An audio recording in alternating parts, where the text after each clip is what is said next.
मध्ये मतमोजणी सुरू होण्यासाठी अवघी 10 मिनिटं उरलेली आहेत। बरोबर 8 वाजता ईव्हीएम मध्ये मतमोजणी सुरू होणार आहे। मतमोजणीमध्ये विलंब करण्याची एनडीएची रणनीती आहे असा आरोप तेजस्वी यादवांनी केलेला आहे। मतमोजणी सुरू होण्याच्या आधीच तेजस्वी यादवांनी हे ट्वीट केलेलं आहे आणि यामध्ये मतमोजणीमध्ये विलंब करण्याची एनडीएची रणनीती आहे असा तेजस्वी यादव म्हणतायत।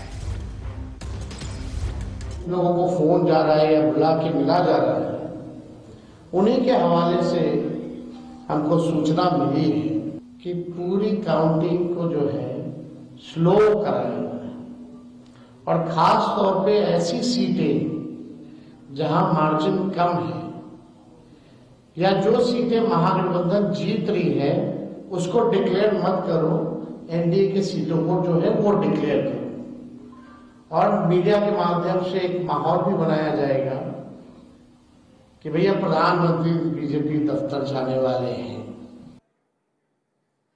तर बिहार विधानसभेच्या प्रचारात नेत्यांनी सभांचा धडाका लावला होता आणि कोणत्या नेत्यानं सभा किती घेतल्या ते आपण पाहूयात। पंतप्रधान नरेंद्र मोदींनी 14 सभा घेतल्यात तर राहुल गांधींनी सुद्धा 16। अरे हम लोगों की जीत होने वाली है। अरे बाहर चले, हम लोग जीत रहे हैं। बहुत शुभकामनाएं आप लोगों को। बदलाव होगा, बदलाव होगा। चलिए, बदलाव होने जा रहा है, बदलाव होने जा रहा है। चलिए, सरकार बना रहे हैं।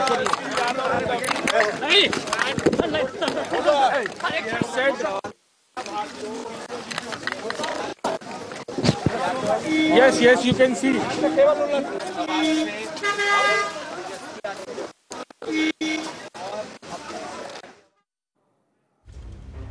पुढच्या 10 मिनिटांमध्ये आता बिहार निवडणुकीचा पहिला कल हाती येणार आहे। 8 वाजता मतमोजणीला सुरुवात होणार। अवघी 10 मिनिटं उरलेली आहेत।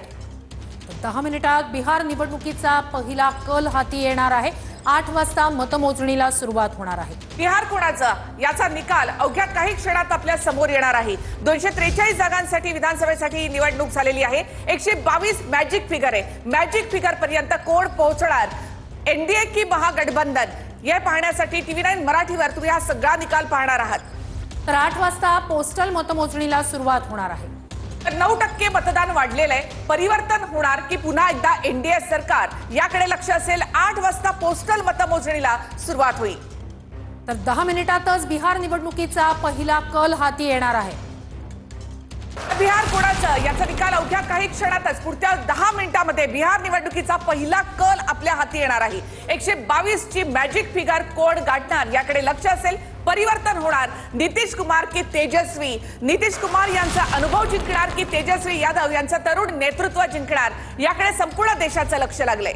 नक्कीच, आणि हे सगळे कल तुम्हाला टीव्ही9 मराठीच्या स्क्रीनवर पाहता येणार आहेत। एनडीएच्या बाजूनं सगळे एक्झिट पोलने कौल दिलेला असला तरी प्रत्यक्षात मतपेट्या उघडल्यानंतर काय घडतंय, क्षणाक्षणाची अपडेट तुम्हाला टीव्ही9 मराठीवर पाहता येणार आहे। प्रशांत किशोर काही चमत्कार यामध्ये करणार का, याकडे देखील लक्ष असेल। त्यांचंही राजकीय भवितव्य या निवडणुकीवर अवलंबून आहे। 30 पेक्षा कमी जागा मिळाल्या तर आपण राजकारण सोडू असं प्रशांत किशोर यांनी म्हटलेलं आहे। त्यांना 30 पेक्षा जास्त जागा मिळणार का, आणि जर प्रशांत किशोर यांना 30 पेक्षा जास्त जागा मिळाल्या तर बिहारमध्ये परिवर्तन होऊ शकतं। बिहारचा निकाल काही वेगळा लागू शकतो। नक्कीच एक मोठी महत्त्वाची घडामोड ती म्हणजे काही क्षणातच बिहार विधानसभेच्या मतमोजणीला सुरुवात होणार आहे। 8 वाजता पोस्टल मतमोजणी होईल आणि त्यानंतर काही क्षणात ईव्हीएमची मतमोजणी सुरू होणार आहे आणि त्यानंतर लगेचच निकाल हाती येणार आहेत। पहिले कल हाती येतील। कलांनुसार ठरेल की बिहारने आपलं मत कुणाच्या पारड्यामध्ये टाकलेलं आहे। आणि याच हेलिकॉप्टरच्या माध्यमातून तुम्हाला एनडीएतले जे घटक पक्ष आहेत त्यांना किती कल किंवा किती जागा मिळतात ते कळेल। तर आघाडीतले जे घटक पक्ष आहेत, काँग्रेस असेल, आरजेडी असेल, इतर असेल, यांना किती जागा मिळतात ते यातनं स्पष्ट होईल। तर जनसुराज्यकडे लक्ष असणार आहे। त्याची कामगिरी या पक्षाची नेमकी कशी असेल याकडे सुद्धा लक्ष असेल। तेजस्वी की नितीश कुमार, कोणाला मत दिलेलं आहे बिहारकरांनी हे पाहणं देखील महत्त्वाचं असेल। हेलिकॉप्टरच्या माध्यमातून हे सगळे आकडे त्याच वेगानं आपल्यापर्यंत पोहोचणार आहे। तर या ठिकाणी एनडीए की महागठबंधन या कौल नेमका कोणाचा असणार आहे बिहार वासियांचा हे स्पष्ट होईल। खरं तर जे एक्झिट पोल आहेत त्या सगळ्याच, एक एक्झिट पोल वगळता सगळ्यांनीच एनडीएच्या बाजूने कौल दिलाय। मात्र प्रत्यक्ष मतपेटीतून काय बाहेर येत आहे हे तुम्हाला या टीव्ही स्क्रीनवर पाहता येणार आहे। एनडीए की मग महाआघाडी, सगळ्यांचं लक्ष असेल कोण जिंकतंय बिहार, अर्थात 122 ची मॅजिक फिगर कोण गाठणार याकडे लक्ष असणार आहे. तर काँग्रेस किती कामगिरी करते यावर तेजस्वी यादव यांचं देखील भवितव्य अवलंबून असणार आहे. आता नुकतीच आपण एक प्रतिक्रिया ऐकलेली आहे की नोकरी मॅन किंवा जेनझी, तर तेजस्वी यादव की नितीश कुमार. आणखी एक ब्रेकिंग न्यूज.